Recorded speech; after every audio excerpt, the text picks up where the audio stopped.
Good morning, everyone. Today we will study about labor cost control. So, as we know, there are three important elements of cost, that is material, labor, and expenses. While controlling the cost of these elements, we can control the overall cost of the product. So, in this topic, we will study about how to control the cost of the labor. So, labor is the most important factor in any organization. It is the only worker who can convert raw material into finished goods or render services. Labor is the only factor which can give almost unlimited productivity. It is the labor which can create miracles if it is properly motivated. So, labor should be tackled properly as labor cost is the another major element of cost. There should be a proper policy regarding reward of labor, that is in the form of remuneration. Now, the remuneration is basically divided into three parts, that is basic wages, that is that relates to the hour of attendance or time given at the workplace. Perquisites, these are the non-monetary benefits like facility of house, car facility, interest-free loan, etc. And incentive bonus, it is paid for showing efficiency in working. So all the three things, that is basic wages plus perquisites plus incentive bonus, uh, together forms a remuneration. Labor cost control and accounting. So first is selection, appointment and placement of worker. Labour की cost को control करने के लिए सबसे पहले हमें selection, appointment and placement of workers का जो काम है उसे बहुत ध्यान से करना पड़ेगा. All these such activities are performed by personnel department, and this department estimates how many employees will be required, what will be their qualification, and how much salary will be paid to them, and when to give departmental transfer to the employees. Recording and control of labor time. So, for controlling the labor cost, it is important to record the time of the labor. So time is recorded for the following two purposes.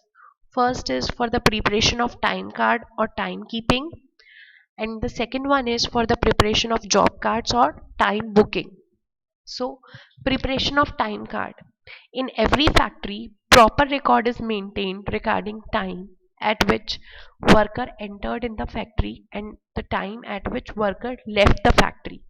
This is done for calculation of wages, attendance and time record of the employees, comply with statutory requirements, and for computation of overtime wages.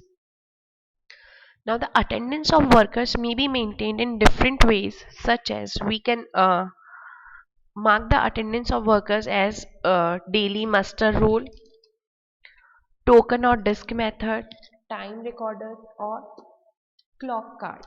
So, now what is daily muster roll? In this method, attendance of each worker is recorded in the register maintained for this purpose. Now, the token or disk method. In this method, each worker is allotted an identification number, and that number is suitably painted on a round metal token with a hole in it. All such tokens are hanged in a serial order on a board at the factory gate. As the worker arrives, he removes his token from the board and put it in a box kept nearby. After the fixed time, the box is removed, so those coming late have to hand over their tokens personally at the time office so the exact time of their arrival can be noted. Then time recorder or clock card. Clock card is a card on which time of arrival and departure of worker is recorded with the help of machine. One card is issued to each worker and serial number is printed on each card. The time of arrival and departure is recorded by a mechanical time recording clock. Now the preparation of job card. So in addition to recording workers' time of arrival and departure, it is necessary to record the particulars of work done by workers and the time spent on each job. Objects of time booking are to ascertain the labor cost of work done and to ascertain the idle time so as to control it, so that we can control the idle time of the employees. Methods of preparation of job card. First method is separate card for each employee. In this system, one card is maintained for each employee either on daily basis or on weekly basis. Format of card depends on the nature of the work in the concern. Then separate card for each job. For ascertaining cost of a job is in an easy manner or in less time, one card may be maintained for each job and time record for all the employees performing different operations on jobs is recorded on such card. Then the third method of preparation of job card is piecework card. If wages is paid on the basis of work done instead of time basis and workers are casual workers not shown on the muster roll, piecework card are maintained instead of job cards. Combined time and job card. When time recording and time booking is computerized in an organization, both time recording and time booking can be done on the same card at the same time. Now, accounting of normal labor cost. So, wage sheets are prepared for each worker for payment of wages. Following precautions should be taken while preparing wage sheets. That is, there should be separate employees to prepare daily time sheets, job cards, and wage sheets so that they cannot cheat. Overtime work should be authorized by the higher authorities. Wages to all workers should be paid on the same day and same time so that one worker cannot take wages from two departments. Wages of workers should be placed in a separate envelopes in advance so that there is no problem of exchanging small currency and counting. Identity card should be issued to each employee and wages should be paid in the presence of foremen so that wages is paid to right person. Salary of administrative staff should be paid through the bank as they are in the habit of bank transactions. Now, what can be the frauds in payment of wages? So, while payment of wages, the frauds are as follows: inclusion of wrong hours, marking an absent worker as present, late arrival and early departure is ignored, use of wrong rate of pay in payroll, omission to record deductions, manipulation in payment of wages, inclusion in the payroll dummy worker. Now the cost analysis of specific type of employees. Specific records are maintained for following type of workers. These are wages or of apprentice workers. A factory is required to provide training to some employees and they are paid some stipend also for the work. The rate of stipend is quite less compared to regular wages and at the same time their efficiency is also low. Wastage of material and rejected goods by them is also more, so only a part of wages, say 50% of stipend, is treated as direct wages and balance is treated as overhead, which is absorbed on total production during a period. Casual workers. Such type of workers are recruited to meet casual increase in demand of the product or in place of workers on leave. A special care should be taken for record of such employees as there are enough chances of manipulation in their record regarding number of casual workers and day for which they have worked in the factory. Then ghost workers. The term is sometimes used for false workers shown on muster roll to manipulate the payment of wages. All effort should be made to avoid chances of fraud which may take place by showing bogus workers on muster roll. outworkers. Outworkers are those workers which are not working in the factory, like workers working at their own residence or workers providing services at the premises of the customer. Then cost analysis of executives. Record for salary and allowances paid to executives and directors is also maintained in the same manner as records of other employees are maintained, but they are paid on the basis of time and it is very difficult to measure their work and efficiency. Their nature of work is quite different as there may be many departments and many employees in each department under control of one executive. Record of time spent for each department is not maintained. Salary and allowances paid to such employees is treated as indirect wages. An incentive scheme introduced for direct workers cannot be used for executives. Then analysis of cost of labor turnover. Now, what is labor turnover? Labor turnover is the change in the workforce. So, in all business organization, it is a common feature that some workers leave the employment and new workers join in place of those leaving. So, there may be many causes of labor turnover. Causes related to employees are termination due to inefficiency, disciplinary action, and change for betterment. Reasons related to employer are low wage rates, unhealthy environment, lack of chances for promotion, or due to wrong behavior of employer towards employees. Casual reasons can be death, permanent disability of employees, illness or accident, etc. In case of female employees, uh, pregnant or lactating women may leave job if they are not getting leave. So there are certain methods to calculate labor turnover. First method is separation method. This method takes into account only those workers who left during a particular year. So for calculating labor turnover by separation method, the formula is number of workers left during the year divided by average number of workers during that period into 100. For calculating average number of workers during that period, we will take number of workers at the beginning of the period plus number of workers at the end of the period divided by 2. So we get average number of workers during that period. Replacement method. This method takes into account only those new workers who have joined in place of those who have left.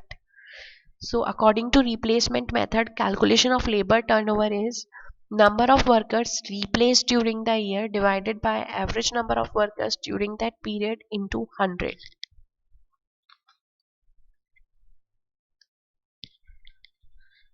And the other method for calculating labor turnover is flux method.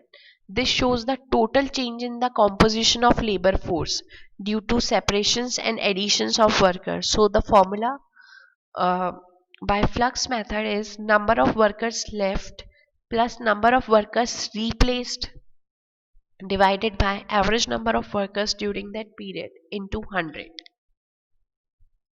Now the cost benefit analysis of overtime work.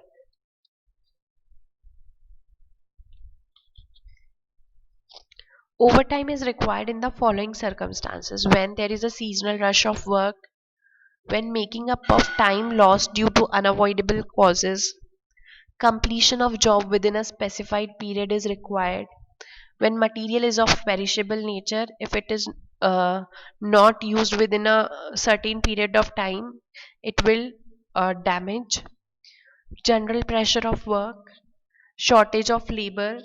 So these are the causes due to which overtime is required. Effects of overtime. Workers are tired during overtime, so the productivity is decreased. As wages is paid at higher rate, it increases labor cost. Adverse effect on health of workers for working overtime. Increase in defective products because they are tired, so they cannot work as efficiently as they are doing in normal working hours.